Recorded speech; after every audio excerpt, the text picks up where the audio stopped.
ஓம் ஸ்ரீ கணேசாய நமக. விநாயக புராணம் சாப்டர் 20. ஆதிசேஷனின் கர்வபங்கம்.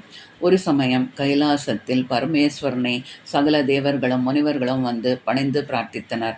பார்வதி சமேதராய் எழுந்தருளியிருந்த சிவபெருமானின் ஜடாமகுடத்திலிருந்த ஆதிசேஷன் இதைக் கண்டு கொஞ்சம் கர்வமடைந்தான்.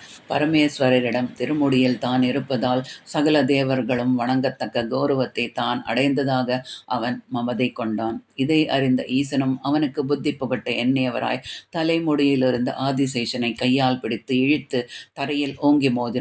ஆதிசேஷனின் சிரம் 1000 பிளவாக பிளந்து போக அவன் மூர்ச்சித்து வீழ்ந்தான். சர்வ வல்லமையையும் இழந்த அவன் தான் கர்வம் கொண்டதால் இத்துன்பத்தை அடைந்தோம் என உணர்ந்து துக்கித்தான். ஈஸ்வரனின் திருவருள் பெற்று இழந்த கௌரவத்தை அடைய வழி அறியாது தரையில் கிடந்தான். அப்போது நாரதர் அங்கு வந்தார்.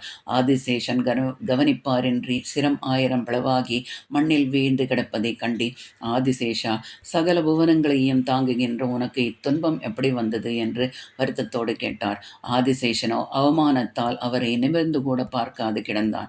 அவன் வாய் திறந்து சொல்லாவிட்டாலும் ஞான திருஷ்டியின் மூலம் நடந்ததை உணர்ந்தவராய் முனிவரும், பரமேஸ்வரனின் திருமுடியில் இருக்கத்தக்க பாக்கியத்தை அடைந்தோமே என்று மகிழ்ச்சி கொள்ள வேண்டிய நீ அதற்கு மாறாக கர்வம் கொண்டாய். அதனால் ஈஸ்வரனின் திருமுடியை விட்டு நீங்கும்படியான துன்பம் உனக்கு ஏற்பட்டது.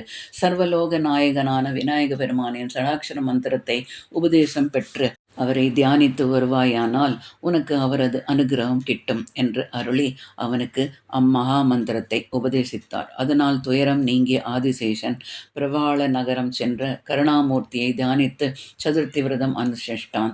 சர்வேஸ்வரனாகிய கணேஸ்வரம் ஆனை முகத்தோடு 10 கைகளிலும் ஆயுதங்களை ஏந்தியவராக இருபுறம் சித்தி புத்தியர் எழுந்தருளியிருக்க சிங்க வாகனத்தில் காட்சி தந்தார்.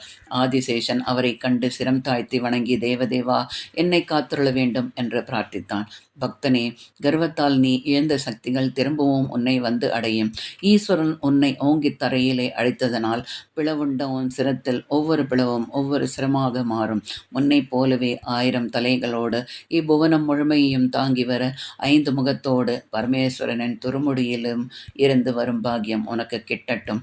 இப்போதைய நிலையில் நீ எனக்கு உதர பாந்தமாக ஆக கடவாயாக என்று வரம் அருளிய விக்னராஜரும் விஸ்வரூபம் கொண்டு ஆதிசேஷனை எடுத்து தமது வயிற்றிலை சுற்றி அணைந்து கொண்டார்.